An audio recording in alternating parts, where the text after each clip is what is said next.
Okay, so let's Dhammarato. start the recording. Yes, Mikey? Yeah, I just wanted to announce for the people watching this on YouTube to go check out the Dhamma Friends Discord. There'll be a link in the YouTube description. Skype is closing down, so for now we'll be moving over there. And please be sure to send a friend request to Dhammarato and myself once you're on the Discord. Thank you. Hello, Ivan. Good to see you. Hello, Dhammarato. All right. So this is Saturday morning in Thailand, and we will be talking about fear and craving and those kind of things. But the way that we're going to start is by talking about Paticca Samuppada. Now, there are 12 steps in Paticca Samuppada, and feelings, like feelings of fear, is actually step 7, and then craving would be steps 8 and 9. So, with that as a reference, what we can say is that when you see something, hear something, feel something, taste something, watching a video, etc., like that, what you actually see in reality is not what impacts you. What impacts you is your own, let us say, memory base, and that, for instance, the eyes can only see colors, shapes, and movement, and the ears can only hear sound waves. The interpretation of those images that come in through the eyes go through quite a filtration process.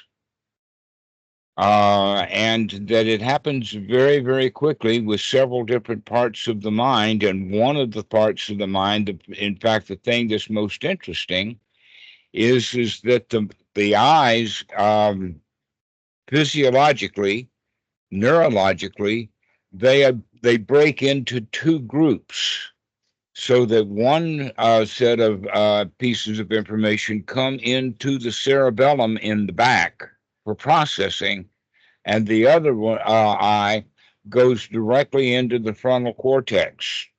Now, with that, what we mean is that some things that we see, we react to instantly, and then others need to be processed. And that it's almost always the processed data that impacts us.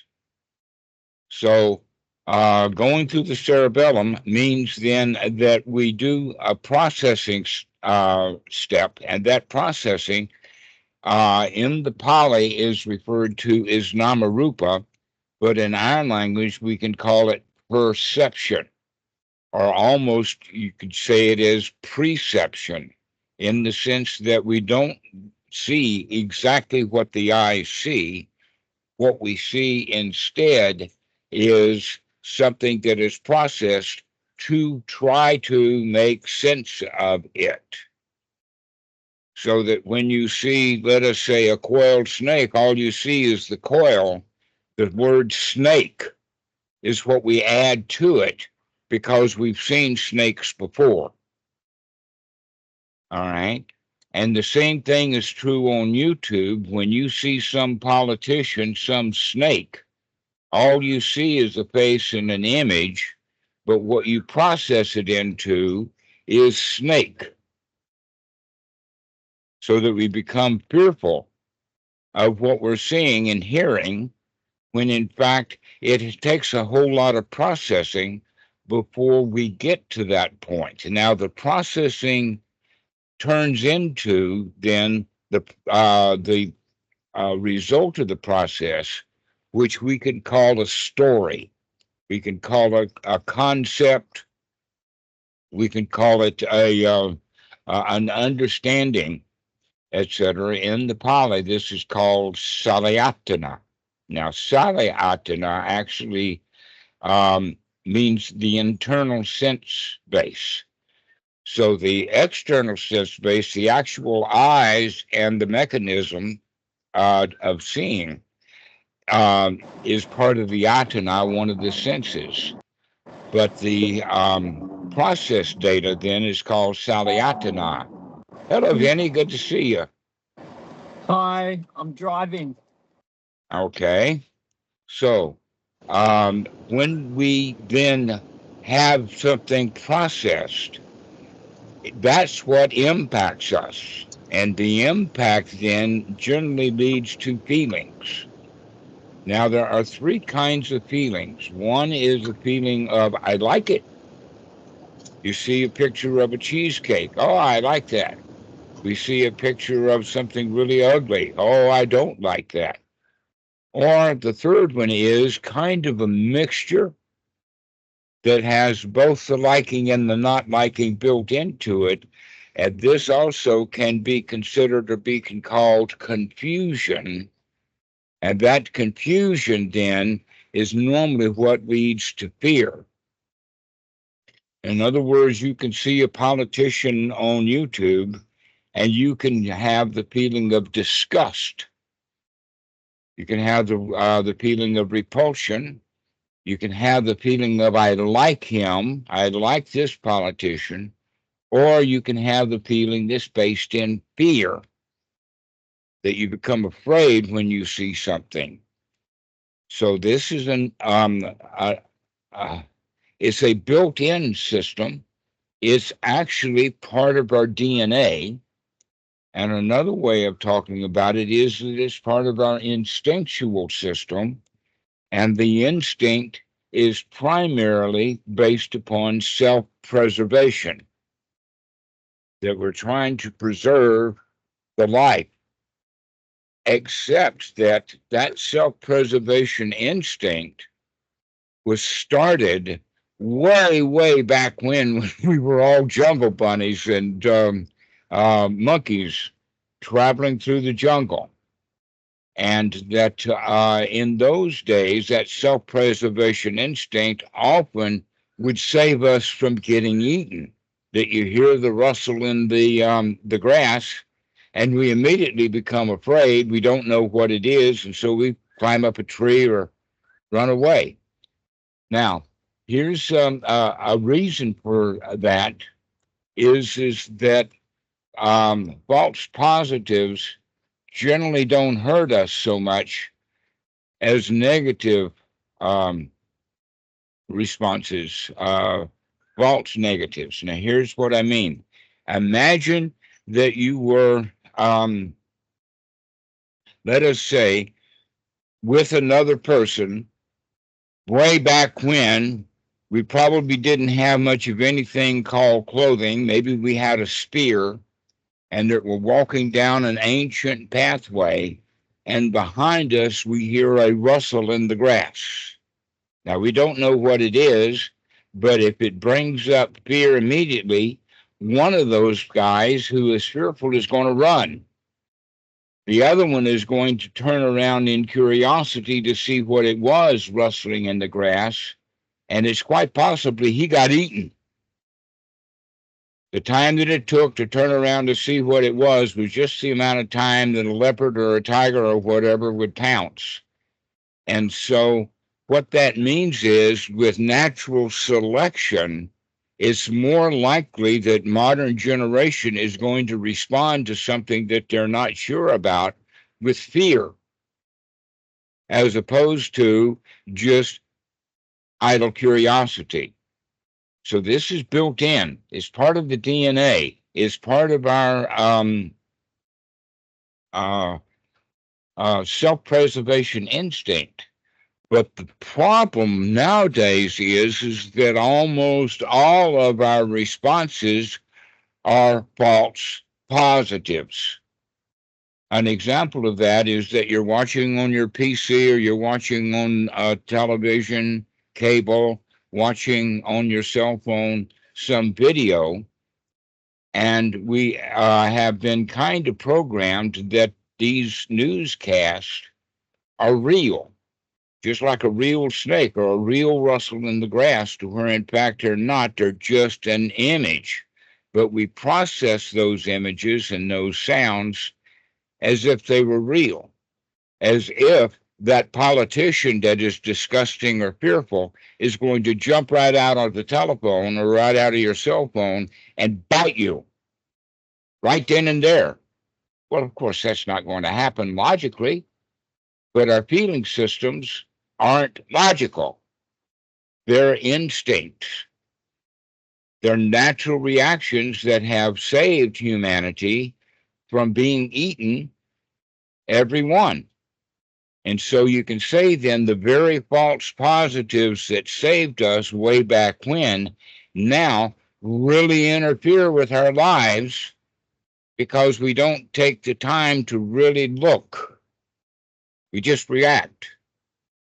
And so this is where the teachings of the Buddha comes in the sense of what we can do instead of immediately reacting is that we can go back and look again. An example of that would be look and see this is just an image on the cell phone, or pornography is just a piece of paper. It's not a real sexual item. It's just a piece of paper. It's just an image on the cell phone. It's just a uh, image of a politician. Now, one of the things that really is interesting about news is that especially nowadays, but even in the old days when we actually had newspapers, the headlines generally of the newspaper, the front page of the newspaper, would what sells newspapers. And so journalism for the past more than 100 years has had the point of if it bleeds, it leads. In other words, humans are interested in danger. If we had the front page of the newspaper that would have a headline is, "Today is a good day," people will see that headline and not buy the newspaper. But if they see the front page headline and it says, "The courthouse is burning down," then people will buy the newspaper. So our news nowadays is based upon that perspective, based upon that point that they want to keep their audience. And so much of the information that we have, you say, things actually happen pretty slowly. But if there's a blow by blow description, let's take the example of a prize fight. That every time that your man gets hit, we say, "Oh no, we've lost the battle." And every time that the opponent gets hit by our guy, we say, "Yay, we're winning." And that bout may go 15 rounds before the actual end. And so what we're doing is we're making up the end game based upon things that are just part of the process. Oh no, things are terrible because of tariffs, is one of the things. Well, guess what? We don't know the final outcome of that. In fact, we don't ever know the finality of anything. But what we can do instead is recognize that, oh, the game is not over. Why should I feel like that the game is over now? That in fact, if we can see reality, the actual reality is not the image on the cell phone or the YouTube broadcast, but rather that you're sitting in your chair holding the cell phone, and that the chair that you're sitting in is in a room that's relatively safe. But we don't do that. We'll get focused on that cell phone and see the news broadcast and then live as if that's our only reality. We get sucked in is a way of talking about it. Another way of talking about it is that there used to be I think back in the 80s, a bumper sticker that was quite common, that life is shit and then you die. Or another way of saying it is that life sucks. Well, guess what, Simon?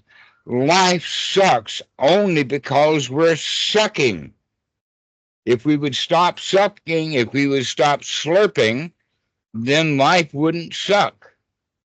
That we're sucking on something, and the way that can be interpreted is that we want something because we want to feel safe and secure, and we get confused that the cell phone or some advertisement and getting what's being advertised, etc., like that, is going to make me feel good, make me feel comfortable, make me feel secure.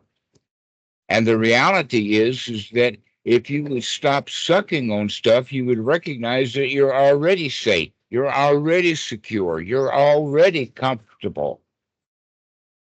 That we make stuff up and then we react to that stuff that we've made up, and we make that stuff up based upon the input that we have that's not fully processed. And so this is where the Eightfold Noble Path of the Buddha really begins to get valuable for us, in the sense of remembering to look clearly at what's going on, to take in more input than just the broadcast on the cell phone, more than just Fox, more than just NBC, more than just MSNBC, more than CNN, but the fact that the CNN is actually just something very small. It's right here in front of you, and look at your reality around you. And so we often get sucked into these videos. We get sucked into the news. We think that right now that's the only thing that's real. And the news broadcasters trying to stay in business want you to be afraid. They want to keep you tuned in. They want you to feel bad, because if they can get you to feel bad, then you will continue to be on guard, to be in a sense of danger, and you'll keep tuning into their broadcast to find out what's next, what's next, what's next. And that's almost delusional. That's almost delusional that they would do that to us. They're trying to stay in business. They're trying to get you to become part of their audience, in the sense of part of, in other words, you really care about what they're doing, what they're talking about. And yet, that is actually a very, very small part of your life. For instance, your hand is bigger than the image on that cell phone. Your arm, your leg. How about the chair you're in? How about the room that you're in? Everything in that room is probably safe, except what you're seeing on that cell phone looks dangerous. And so it's almost as bad as seeing a picture or a photograph of a snake and mistaking it for an actual real snake, where in fact it's not a snake at all. It's a piece of paper. It's a page out of a book. It's just an image. But we've been trained to see those images as not only real, but it's the most important thing that we're doing, because that's what we're looking at right now. And so with the Buddha's teaching, he says, remember that reality is a whole lot bigger than what we get sucked into.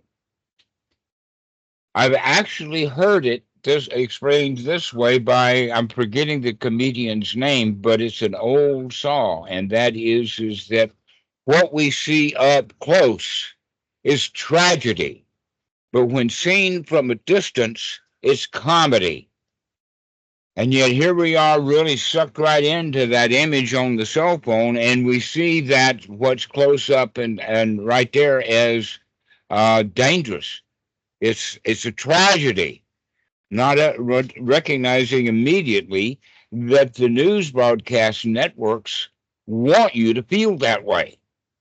They've trained you to feel that way, and all of the other people around you have been trained that way. And so they're continuing to train each other and you to feel bad when they put something bad news on the television or on the cell phone.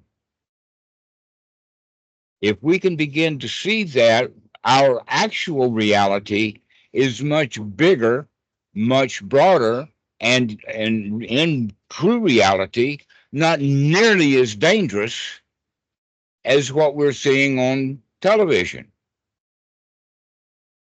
And so I would suggest for people who are beginning, and I'm talking about people who are beginning the Dhamma, is people who have not spent 20 years in it. If you spent 20 years in the Dhamma and are really, really practiced in the Dhamma, then that means that you can now look at broadcast television and YouTube videos and not care because it doesn't mean anything to you because you're living in reality.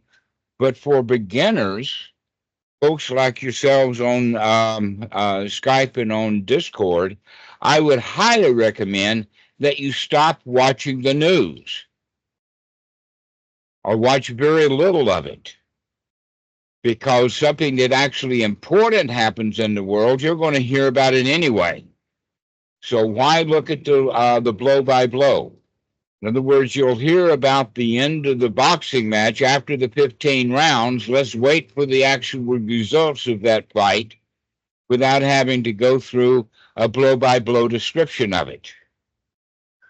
That, in fact, the whole quality of the whole concept of blow-by-blow was done way back when, before we had television, we had radio. And so the radio announcer would sit there on the ringside and give a blow-by-blow description of it, hoping that people would be willing to listen to all of the dangers, all the good shots, all the bad shots, all the blows, etc., like that, because that gives the radio announcer a job. Well, when television came in, we didn't need any announcers anymore. The game is being played. We can just see the game. Why is it that these games have these announcers rehashing instant replays and all of that when it just showed you right what was happening in the first place? All you have to do is pay attention to the game and you can see what's happening.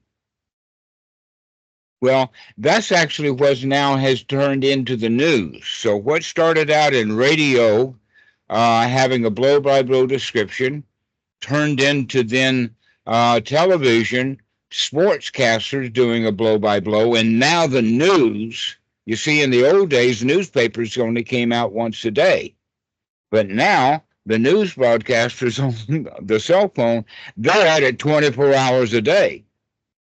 You can go on to YouTube and see 15 or 20 different broadcasts about what Donald Trump is doing right now or did yesterday. Because they're all trying to make a living off of it. And so they're doing everything they can to keep you tuned in to their station, including lying to you about it. And so if the radio broadcaster is at the boxing match and he's giving his blow-by-blow description, if he has a favorite fighter in that ring, he's going to talk up that fighter that's his favorite and talk down about the fighter that's he's opposed to. So you're already getting his version of the fight, not the actual fight. The same thing is true. And then, in fact, one of the things that I have noticed about YouTube is about 90% of it is not correct. You got to go through 100 videos before you'll get 5 or 10% of actual reality. The rest of them are influencing, putting their vision and their version on it, and then adding on and piling on the danger. They want you to feel like you're in danger. And so for this reason, I would highly recommend that you don't bother listening to the news. Don't bother with it. It's dangerous. It's dangerous only because it's dangerous in the sense that you'll get sucked into it thinking that what they're saying is real, when in fact it's only their opinion of it. Well, guess what? We're using the example of YouTube on cell phone.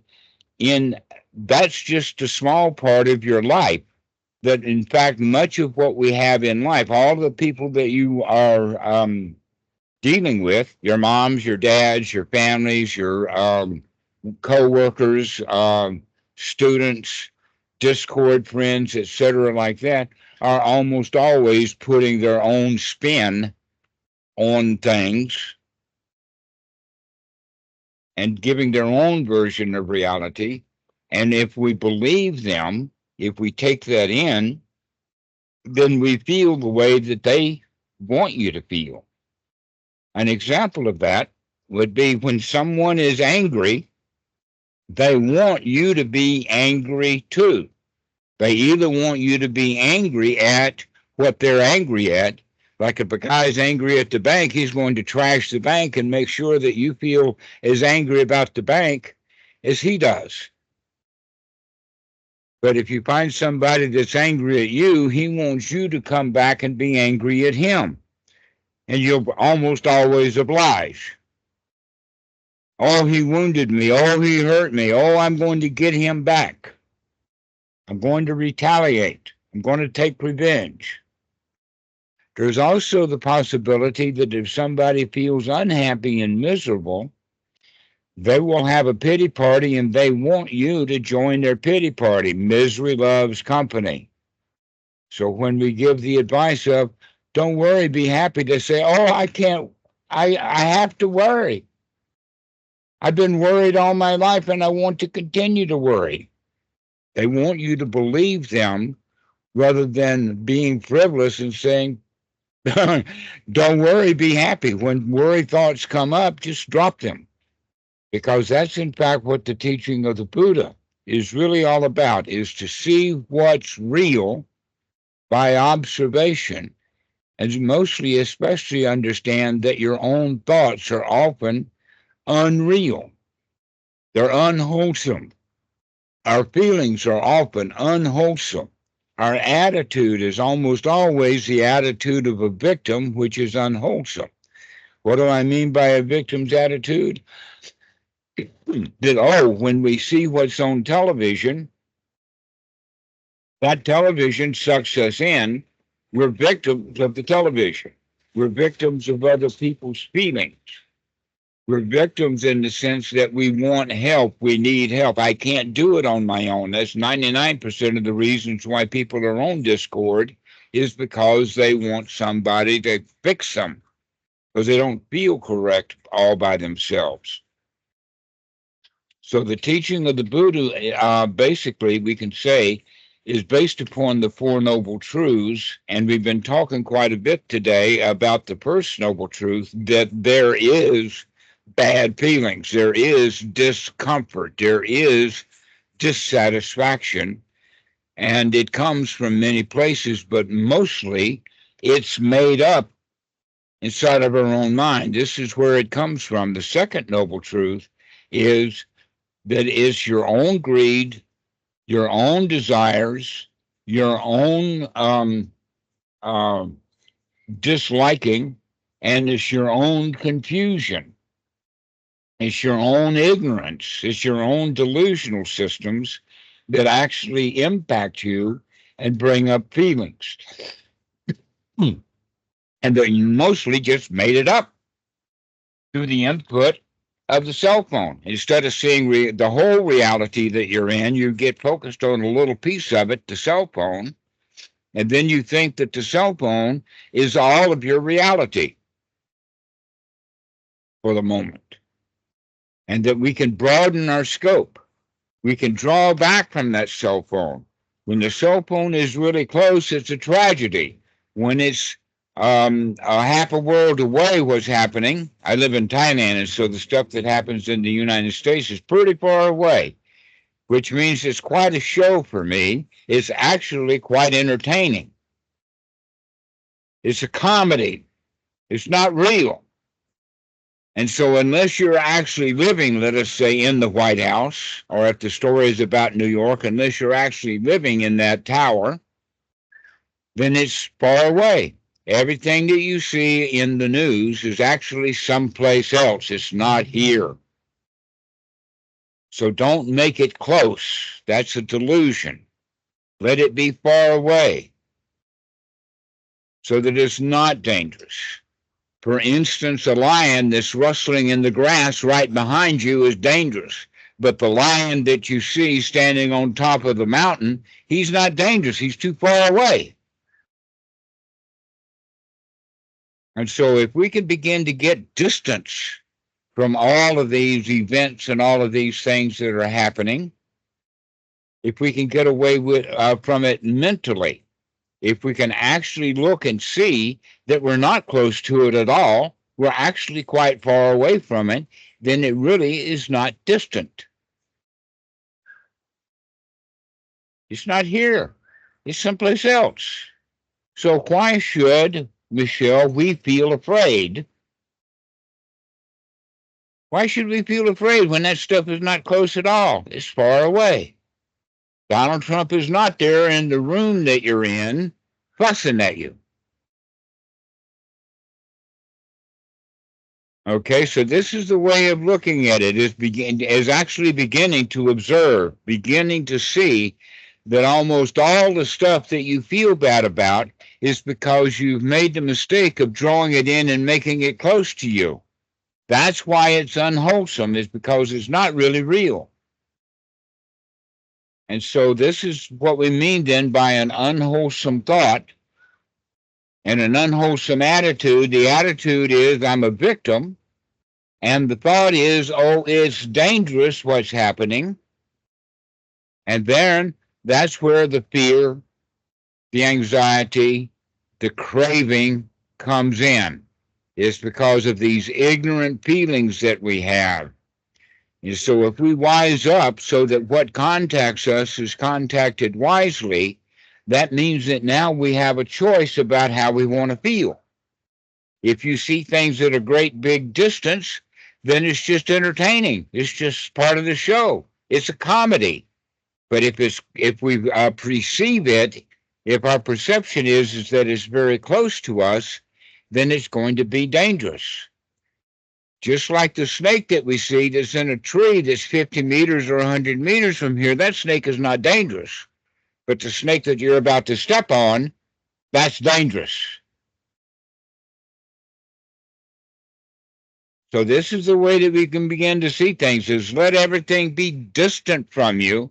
Begin to observe that, in fact, the reality is most of this stuff really is distant. Let's take an observation and recognize that the unwholesome thoughts that we are having is because we have misperceived the closeness and the real danger. But if we keep looking, keep observing, keep noticing, then we'll recognize that actually I'm okay right now. How about you, Michelle? Is there any Donald Trumps in the room you're in? Are there any Vladimir Putins? How about No. alligators? Huh? No, but I mean, They're in your mind, huh? well, some of the policy changes have affected my life. But I get you what you're saying. Like I still have shelter, I still have like I'm safe in this very moment. I'm safe. All right, let's say it like this then. You were on Social Security and now you didn't get your Social Security check. Is that a reason to feel bad? Because here's the thing about the Social Security check. You can't eat that Social Security check. You're probably going to be all right, even if you don't get the Social Security check, which means now you can happily deal with reestablishing the Social Security check rather than having to do the work while you're feeling bad, full of fear, trepidation, anguish, despair. So this means then that what you can do is if you can get yourself into a happy state, then you can go do the things that you want and you need to do, but you can go do them happily. Yes. But the danger is still far away. Mm-hmm. That's the way to look at it, is that, yeah, some of the things that the government is doing is going to affect you, but it really is more an affection of your mind. What they do is going to more affect your mind than your actual reality. So all of those people that were in Vermont protesting against J.D. Vance, they could have said, hey, J.D. Vance is in town, so what? He's not bothering me right now.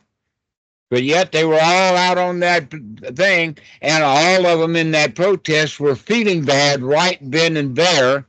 And guess what? They did not change J.D. Vance's opinion at all. They were under the delusion that if I yell at him enough and hold up a big enough sign, I can get him to change. He's not going to change. What we need to do is recognize we, in fact, can't make those changes on the outside. The only thing that we can do is change our own inside so that we can begin to feel good about no matter what happens. Another example with that would be J.D. Vance is not in the room you're in. And if he were, he probably wouldn't be able to take any bad actions. He has to go back to Washington to make a mess. So if we can recognize then that the things that we are told that are so terrible and so bad, we buy into it.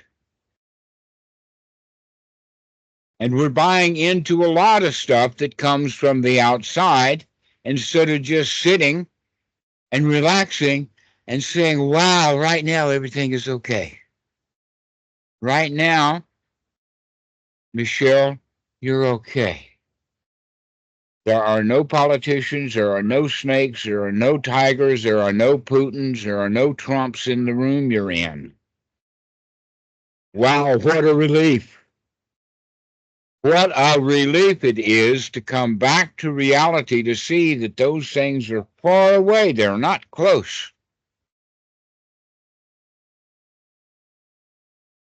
And if we can do that, then we can say, never mind that stuff. And so anytime that you begin to think about a politician and begin to feel bad about what he's doing, you can say, hey, right now I don't have to feel bad about it, because if I'm feeling bad about it, it's not going to change that politician.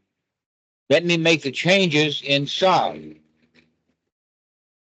Let me have a good, happy thought about right now everything is okay. The future will take care of itself. And here's why.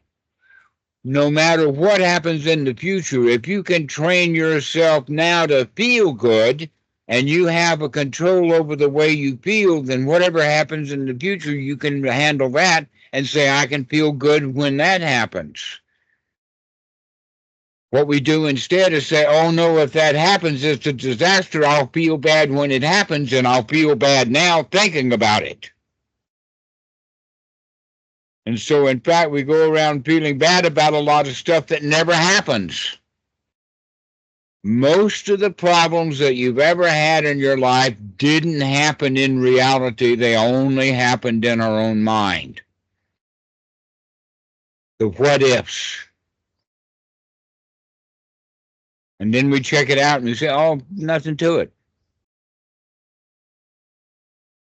And so this is where we can begin to handle those feelings, is by looking closely at the thoughts, the feelings, and the attitudes that we have, and also look at the body in the sense that when we have these attitudes, when we have these thoughts and feelings, the body gets all tensed up. Anger and fear are actually bodily things in the sense of fight or flight. All right? To be able to fight, to be able to flee, requires energy. It requires adrenaline. And so we normally are going around leaking adrenaline all the time, which keeps us uptight, tense. It keeps us stressed out. It keeps us in a, let us say, a lingering, chronic, low-grade anxiety. that every negative, every unhappy thought, every unwholesome thought will leak a little drop of adrenaline. And every happy thought, every okay, wholesome thought will leak a little bit of dopamine. Which would you rather have, a leaky faucet of adrenaline or a leaky faucet of dopamine? Your choice. That's the brilliant part is that we've got a choice about this. Now, most people are so ingrained in the habit of having thoughts, unwholesome thoughts, fearful feelings, victim's attitude, with a body that's stressed out, we get into the habit. We do it so much over and over and over again that when people hear that, oh, you can change, they say, oh, it's hard.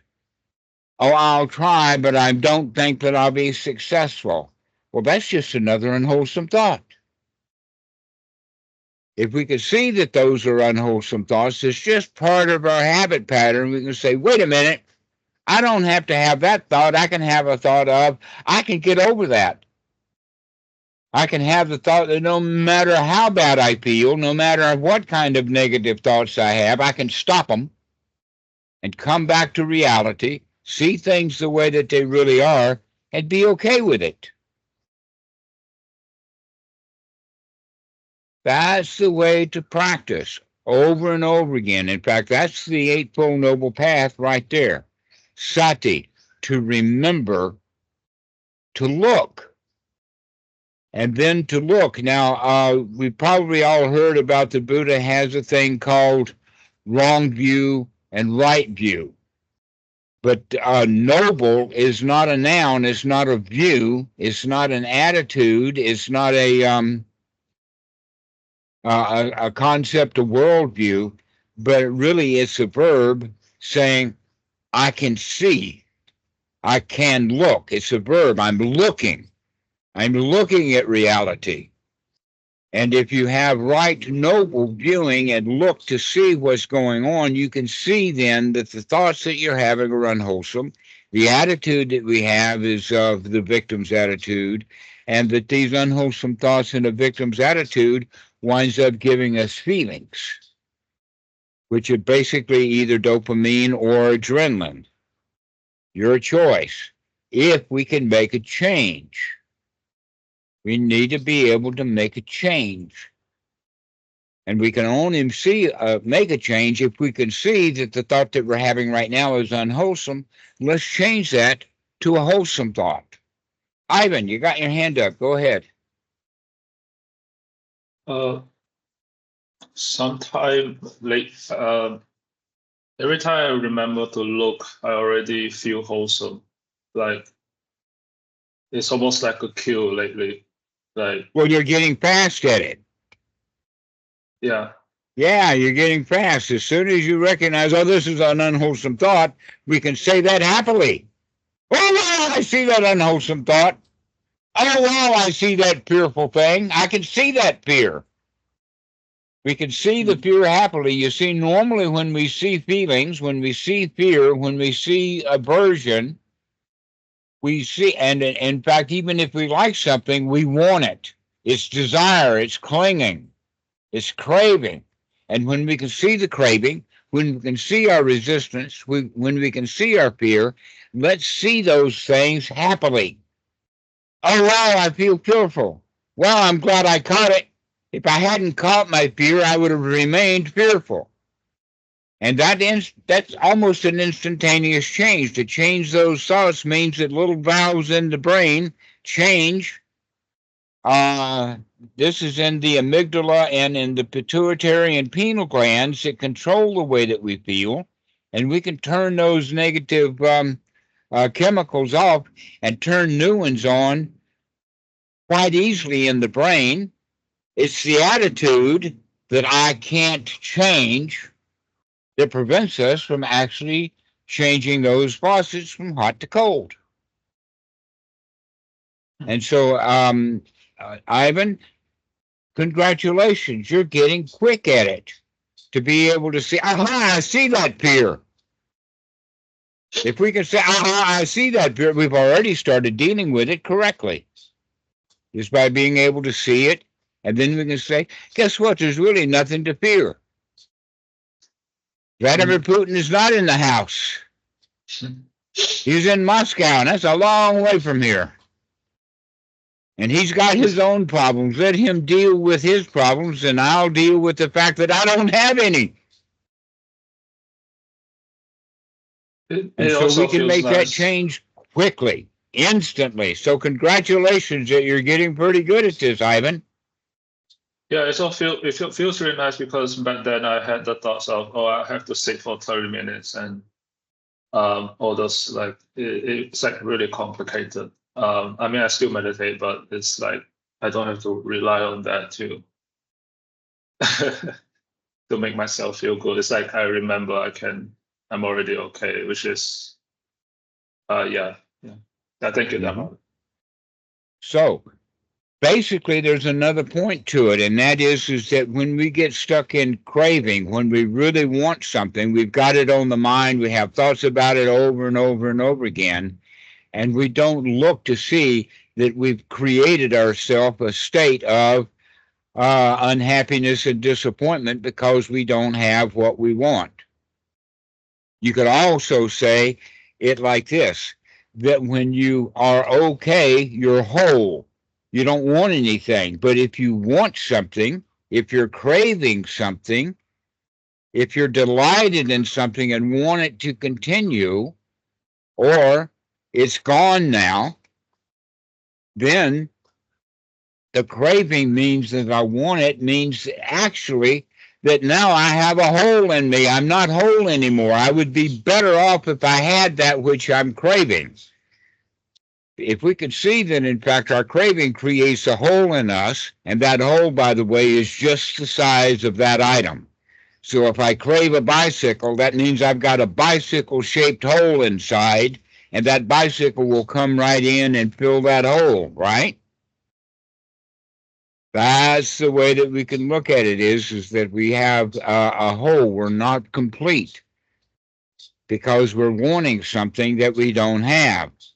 If we can see that, I see that I crave that, then we can say, I'm already whole even if I don't have what I want. So if we've missed the Social Security check and we're craving that we get the Social Security check, or we're craving that payroll check or whatever it is, then we're miserable. We've got a payroll check hole inside of us, and we think that that payroll check then is going to fill that hole. And the reality is that we made that hole up. We don't need that payroll check to feel good. That whatever bad thing is going to happen because the payroll check didn't come is probably way off in the distance. Let's keep it off in the distance. Let's say I can handle no payroll check when it actually affects me. Right now, the only affecting that it has is that I'm feeling bad because I think about that I didn't get the payroll check. So we can deal with what we need to deal with, but we can deal with it happily without having to deal with it with trepidation and fear and disgust, anguish, despair. We can see all of that stuff, any item on it. If I see anguish, I feel anguished. If we can see that despair, we can say, I see that I'm depressed. And we can come out of that depression simply by changing our attitude about it. Yeah, I'm depressed, so what? I'm okay with it, even if I'm depressed. And I'll have depressing thoughts again, but I'll catch them, I'll see them, and I can cackle with joy when I do see my thoughts and feelings of being depressed, being sad, being angry, being uptight. Ben, you're going to check out, huh? All right. So, Simon, what do you think about what we're talking about? It's great. I have a question though. All right. If I catch a thought But I'm having trouble changing my mind right away. No, you don't have trouble changing your mind. That's the thought. Oh, I'm having trouble changing my mind. Can you see that thought is just another unwholesome thought? Say, aha, I see that thought. Oh, it's hard to change my mind. Gotcha. Gotcha. If I can see that thought, aha, I see the thought it's hard to change my mind. Guess what you just did? You just changed your mind. From, oh, poor me, I can't change my thoughts, into, aha, I see that I have just changed my thoughts because I've changed my attitude about the thoughts that I'm having. Aha, I see you, Mara, is what the Buddha said. Aha, I can see the thought of, oh, it's so hard. Oh, I can't change my mind.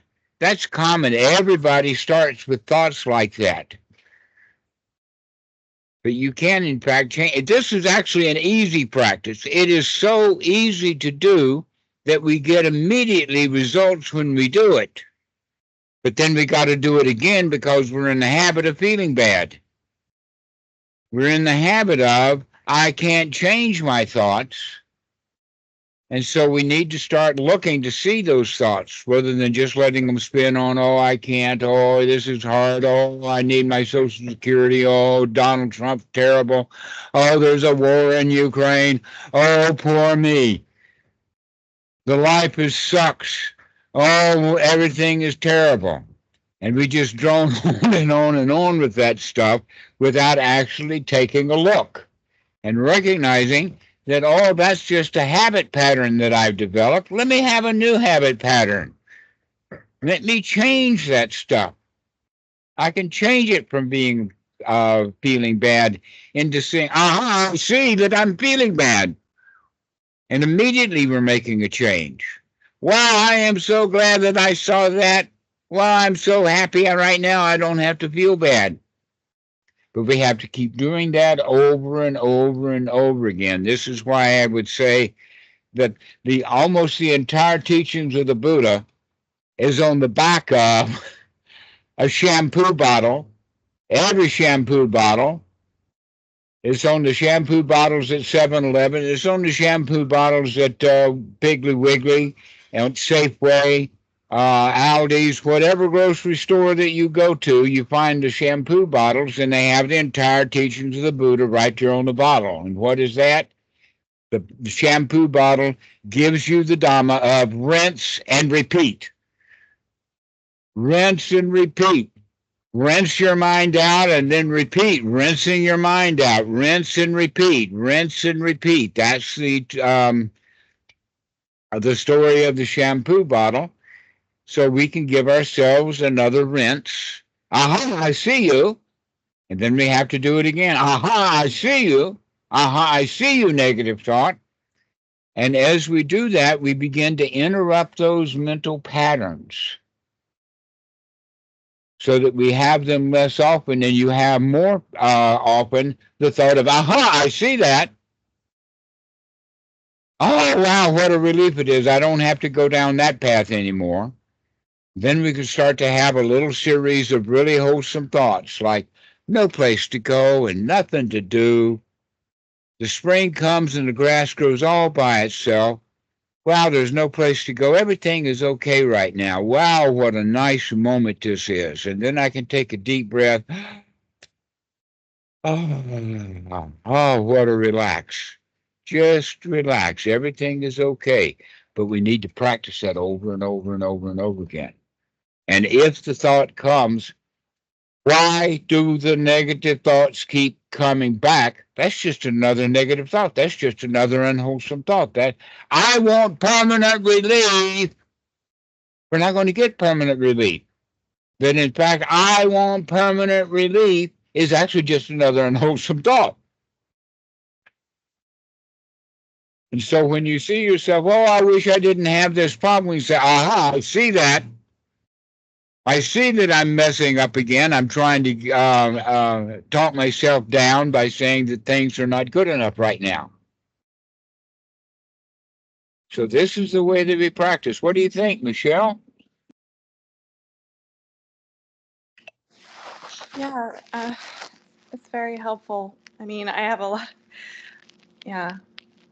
I mean, I think ultimately it's like a pattern, right? It's a habit, this worrying and fear.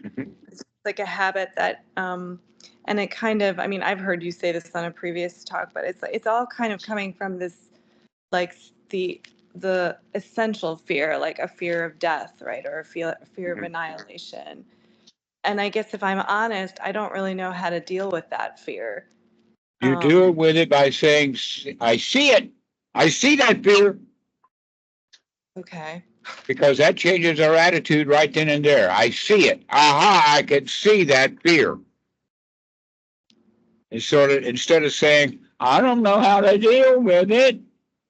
That's what all the beginners say. Oh, I don't know how to do this. Oh, it's so hard. And the answer to that is, aha, I can see that thought, that I'm making it hard because I've been making things hard my whole life. That's just a pattern. That's just a habit of making things hard when in fact I can make them easy just by saying, aha, I see that thought. Okay. But we have to practice. And I would recommend people take time out throughout the day. That you've heard about people who meditate. Oh, they sit for an hour. Mostly they're thinking and they're rehearsing their bad feelings. Most of the Westerners who practice meditation actually make their life worse. Because they're not actually seeing those feelings and then changing them.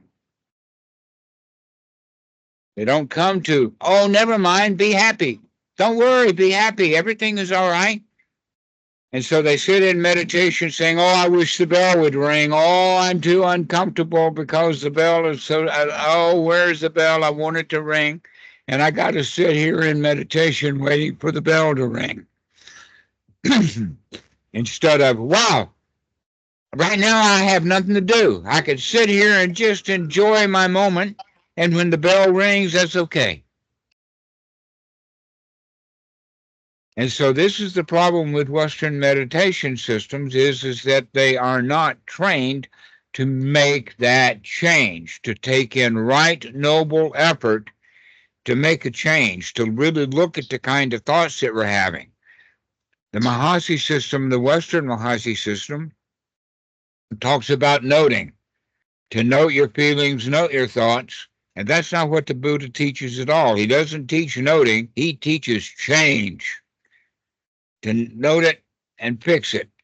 Let me give you this little example. Imagine that you're walking down the sidewalk and you see a dog turd right there in front of you. What are you going to do with it?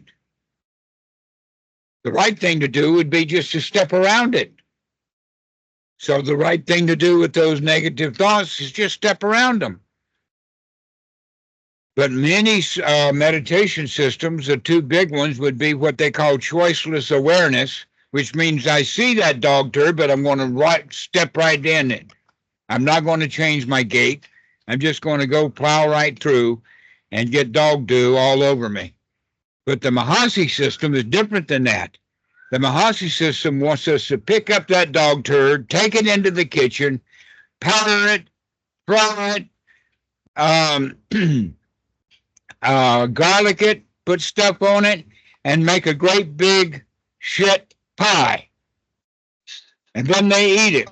All right, that's what noting does. Is you keep noting the dukkha, noting the unhappiness, and we don't actually get out of its way. We don't make that change. And so the Mahasi system will note, oh, I feel bad. Oh, I can't change. Yeah, I'm right. I can't change. Oh, my life sucks because I can't change. You'd be better off if you didn't even think about it, didn't even see those thoughts. Just let them roll. At least we're an ordinary person then. But if you get caught in this Mahasi system, they're the ones, by the way, that talk about having a dark night of the soul. That's because they fill their life with the thoughts of dukkha. They're not making a change. So I recommend that when you see those negative thoughts, those unwholesome thoughts, those thoughts of I can't change, those thoughts of wow, this is really screwy, really dangerous, instead of changing, they get stuck in it. But we have an opportunity to change. So when those fears come up, we can say, aha, I see that fear. Aha, I can see it. And so start looking at the fear as a toy to play with. Not something to avoid, but just a new toy. Aha, I see that fear come up. When you see the craving, Simon, you can say, aha, I see that craving. I'm okay without whatever it is that I want. Let me just relax and be happy right now and stop thinking about what I want. That wanting something you don't have is dukkha. It's one of the direct specifications, is wanting something you don't have. Well, that wanting is craving. You're only an inch away from full dukkha.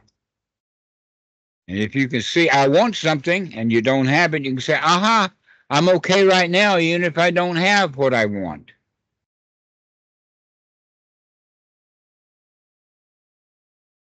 Edward, do you have any comments to make? Yeah. Isn't aha, I see you a form of noting? No, it's a form of change. It happened right after you noted it. Like aha, fear. Aha, Like I see that fear is because Yeah. you've already seen it. You've already noted it. You've already taken note of it. And so the next thing we do after we see it and note it is to change it. Okay, so see it, note it, and then change it by what? Right? Aha, I see you. And then that you can follow that with, but I'm okay. I'm all right. Wow, what a relief it is. I do not have to feel like that thing exists. Yeah, the key word there is aha. It's congratulatory. It's like, hooray, I see that Yeah, here. wow, I'm so happy I can see how afraid I am. So the noting in this case would have the change because you have the energetic, like aha. Mm-hmm. Okay. You've really changed it to wholesome. And by the way, that's also a change of attitude.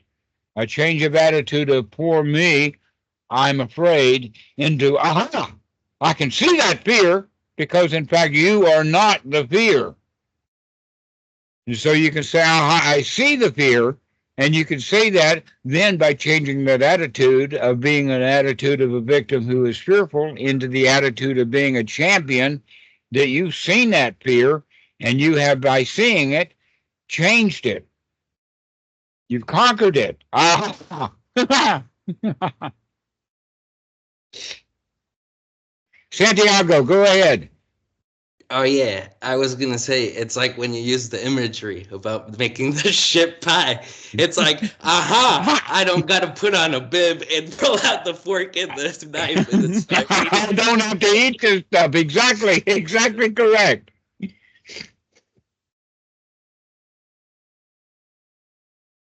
Samantha, do you have a comment?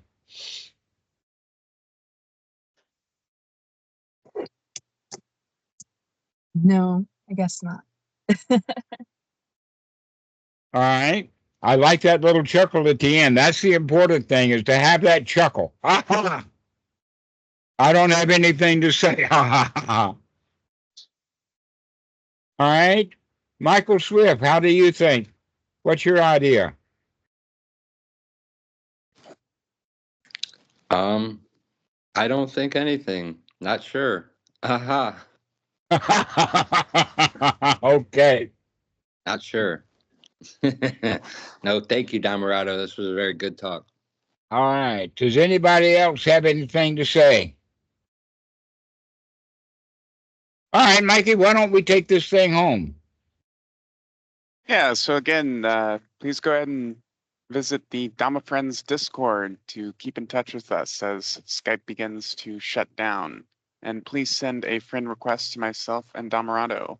If you are having any issues with getting things set up on Discord, you can also reach us via Open Sangha Foundation or send an email to Dhammarato. So yeah, we would like to keep in touch with you all as we make this transition. And if you have any suggestions for how we do this transition, please let us know. And yeah, we're always welcoming new volunteers as well. So thank you, everyone. All right. So thank you all for coming. I'm really glad to see you. And Ivan, especially to you, congratulations. You're really making some good progress. Thank you, Dhammarato. All right. So we'll see you. Bye, everybody. Thank you. Bye. Thank you.